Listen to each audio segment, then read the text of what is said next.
Okay, so you play here, Mr. We Gheorghiu? play Latvian Grandmaster Meijers, very tactical, very dangerous opponent. You'll see this is a very nice example from Sicilian, what happens in our game here, because we have a little bit of everything. Very nice opening, very important middle game, and full of surprises like this.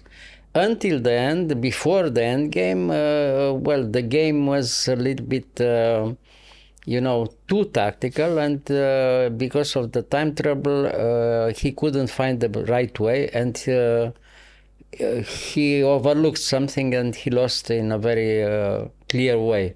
All right. But it was a very, very interesting encounter, you'll see. So, okay, White plays, he tries to attack, very quickly, as always in Sicilian. And we have this line with King H1.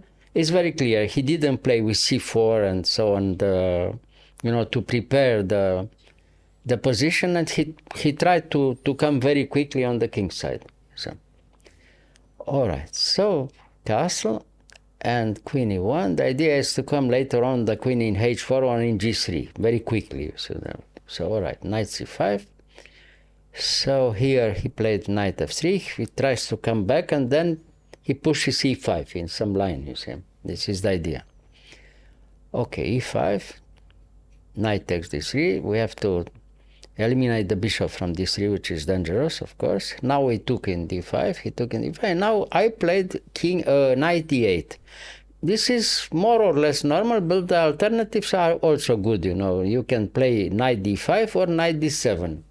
This is also normal for black. So knight e8, waits a little bit, and you defend everything. With the knight from e8, you control the squares from f6 and g7. Defensive move is okay. And you open the line. I mean, you have the big diagonal from b7. It is very good. I mean, the bishop from c8 becomes very active, on the big diagonal like this. Okay, bishop b7, knight e4, queen d5. Well, it seems black has everything. Black has very good game here, So bishop g5. Very good move, bishop g5.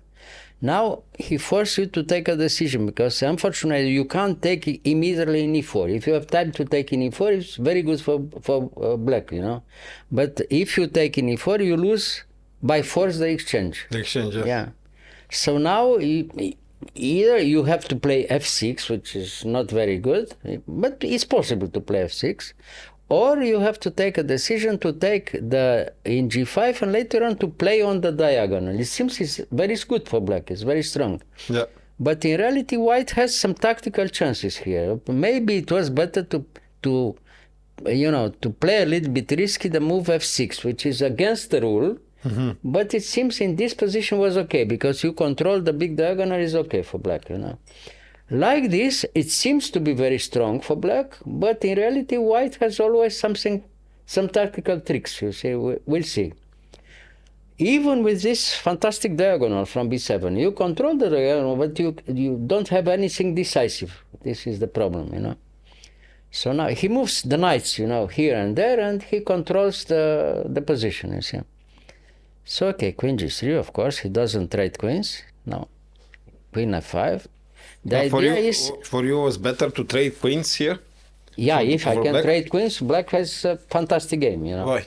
Because you don't have any tactical tricks with white, and black has a very good counterplay on the center, against the central pawn from d4, mm-hmm. on the big diagonal, and very easy to come, on the c file, on the d file, everything is okay for black, But with the queen on the board, it's not clear at all what happens here, So knight f5 is very good. It seems very good, because after knight h4, you have time to play queen g5, and black is all right. Black is better, instead of rook f2. But rook f2 is a very good move.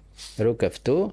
He doesn't give you the idea rook c2. If you have time to come to c2, again, black, a fantastic game, But rook f2 prepares the other rook in f1, has attacking chances, and he doesn't let you immediately in c2. And Very unclear position. So knight c7 normal, you know, because you want to come to d5. Yeah. All right, so h1, good.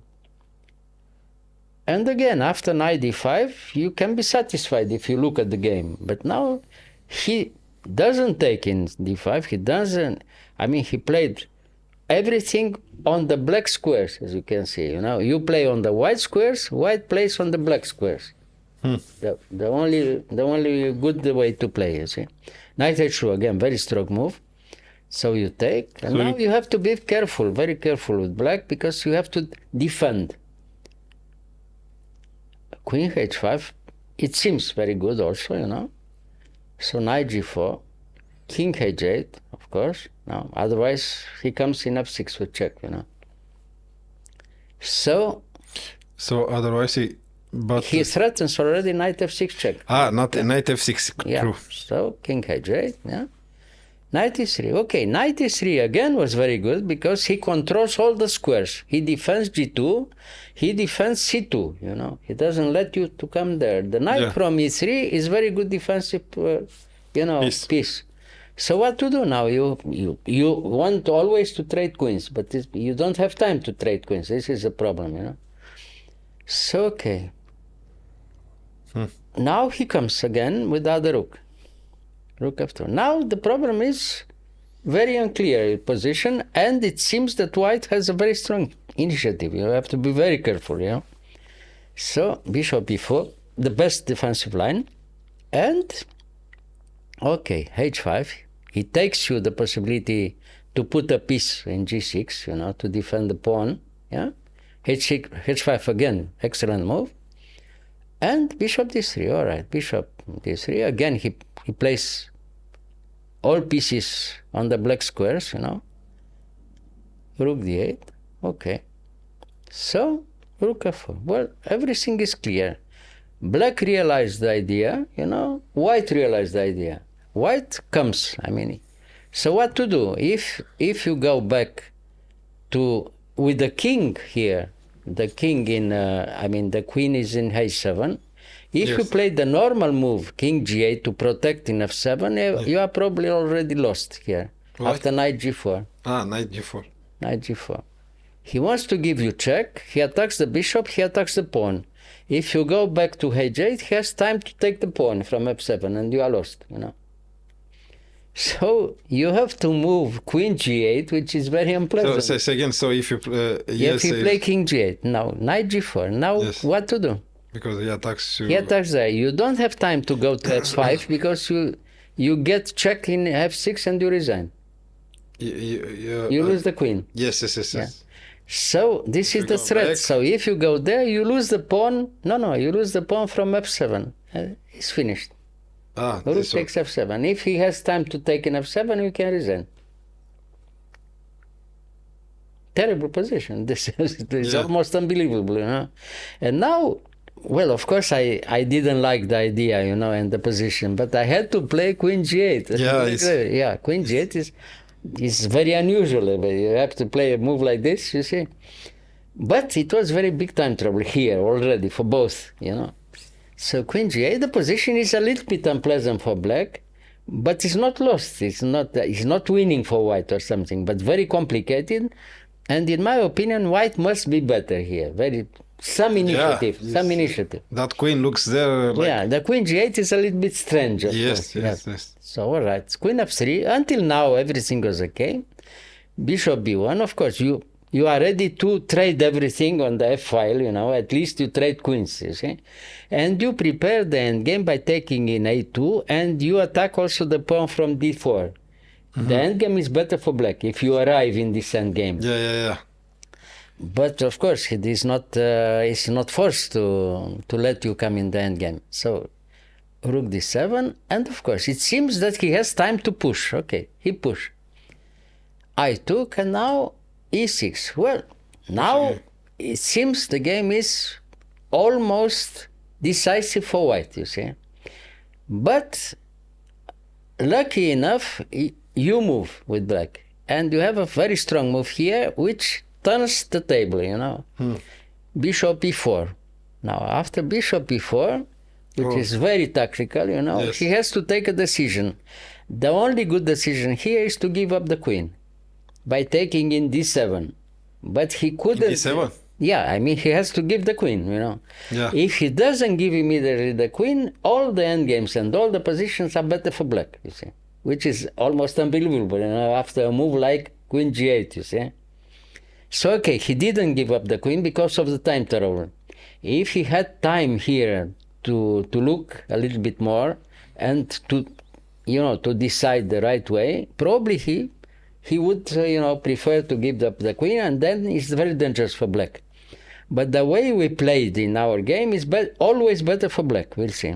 So now he pushed, I mean, he retrieved the queen in d1, and now it's clear black is better. So I played rook e7. Now he realized he doesn't have time to take in f7 because he has nothing, you know. He doesn't win back the pawn, so he has time only to take back the pawn from d5. Okay, he took in d5, I took, and now it's clear, black is better, you know. It's no threat anymore, and it's clear better for black, you know. So, okay, big time trouble, he played knight c7, the knight goes a little bit too far, you see. So now after rook e5, it's very clear black has very strong initiative himself, you know. Queen d4, the last mistake, takes with check, king g1, and bishop d6. Well, everything is protected now, and black is winning in any position. But this queen looks so... Yeah, no, but queen comes better, you know, you look how.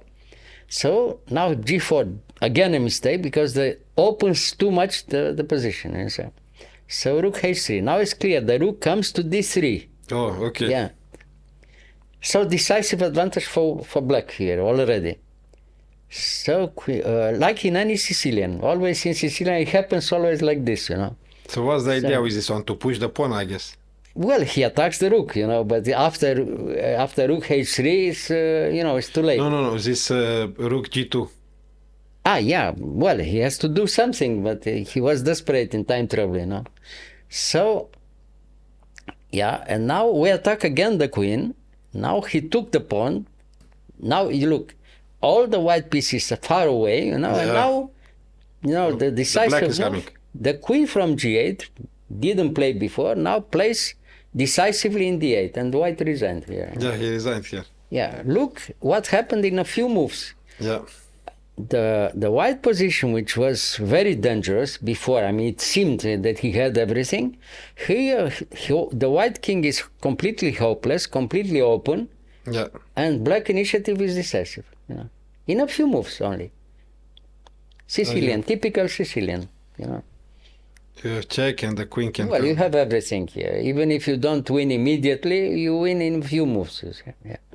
It's enough to give one check. You know, if you give one check, he can resign immediately, you know. He's too exposed. Yeah. Here, you know, between other ideas, you threaten mate in two, you know.